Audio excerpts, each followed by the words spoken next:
Bata pa lang ako, gustong-gusto ko na talagang yumaman. Mas lalo pa akong na-motivate nung dumating yung time na bumagsak yung negosyo ng mga magulang ko. Lahat ng ari-arian namin, nakasangla, at least wala talagang natira. Kaya as early as high school, ang dami-dami ko ng sideline na ginagawa. Una, gumagawa ako ng project ng mga classmate ko para kumita lang ako. Tapos nung mag-college naman ako, pati pagbaburn ng CD, lahat, kahit ano, dumating pa nga sa nagpapa 5-6 ako. Tapos pati pagpapasada ng jeep, ginawa ko. Namamasada ako nun paggabi naman. As early as bata pa lang ako, naka-mindset na ako na dapat talaga yumaman ako ng todo. Kaya lahat ng pwede akong kumita, ginagrab ko as long as nakaya ng sarili kong gawin. Hindi ko siya pinag-iisipan, ginagrab ko lang ng ginagrab. Hanggang dumating sa akin tong AIM. Nung pagdating sa akin ng AIM Global, yun, hindi ko na siya pinag-isipan kasi sabi ko, magkano lang naman yung capital. Sabi ko, kung walang mangyari, di okay lang. Kung may mangyari, di mas maganda. Kaya lang dumating nga sa point na lumalaki na yung grupo ko, binagsakan naman kami ng bagyong Milenyo. Tapos di sabi ko, sige, okay lang, pagsubok lang to. Nakapalaki uli namin yung grupo namin, kaya lang riming naman yung bumagsak. Kaya parang sabi namin, parang ayaw talaga tayong pakitain. Kasi nga, ang kalaban natin, kalamidad na, hindi na ibang tao or ibang company. Kaya lang, isa lang yung pumasok sa isip namin. Sabi namin, kung malalagpasan namin to, what more yung iba pang mga problema, mas madali na yun. Kasi ito yung pinaka-worst. That was 2006 yung nagkaroon ng riming. Noong 2007, dun ko na halos ginibap din lahat. Birthday ko, nasa Lucena ako, nagpipresent ako. Basta ang dami kong ginawa na minsan hindi ko pa ginawa sa tanang buhay ko. Pero 2007, yun din yung time na nagkaroon ako ng first car ko. Yun din yung time na first time ko makapunta ng Hong Kong. Hanggang tuloy-tuloy na. 2008, yun, 2009, makabila ako ng second car. Ngayon, kumikita na ako ng 7 figures a month. Kumbaga parang sabi ko, parang kailan lang. Dati nag-uumpisa kami, parang motor lang talaga dala-dala ko na i-ultimo lahat kong downline, wala din. Ako lang yung may motor, yung motor ko pa hindi pa ganun kagandahan. Kaya wala talagang maniwala-niwala sa amin.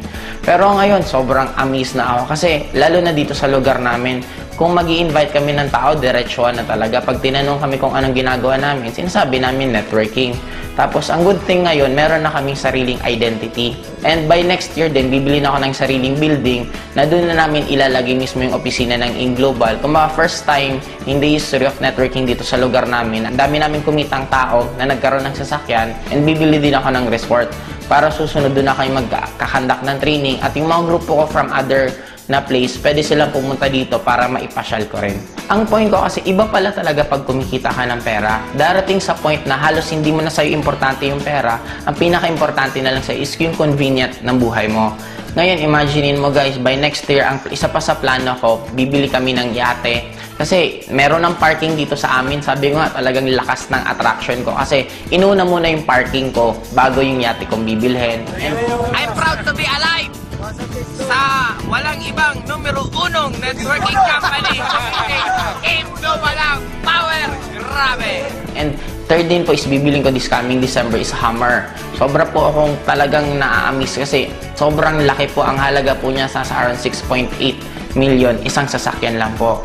And ang kagandahan pa po ngayon, yung lifestyle na kahit saan pwede kang pumunta. Imagine mo guys, tuwing pumupunta ako sa magagandang lugar, tina-timing ko na halos konting tao. Kasi bakit? Para hindi masyadong magulo. Pumupunta ako, namamasyal ako weekdays. Guys, grabe guys!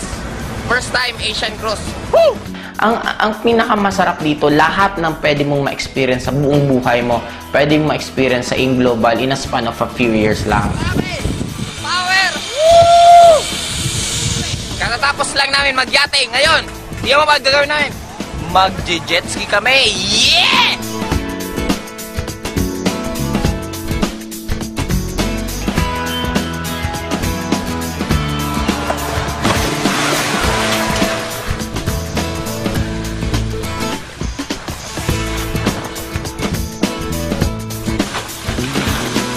Kumbaga, yun yung nabigay sa amin na buhay because sa desisyon namin na gawin yung AIM Global at trabahuhin. Next year, US kami. Sobrang excited ako kasi Talagang first time ko makakapunta sa US na ni minsan hindi man lang pumasok sa isip ko na makakarating pala ako. Pero dahil sa InGlobal, binigay nila lahat sa amin yan. Kung meron pa sa inyong nag-iisip, actually dapat huwag nyo na siyang pag-isipan.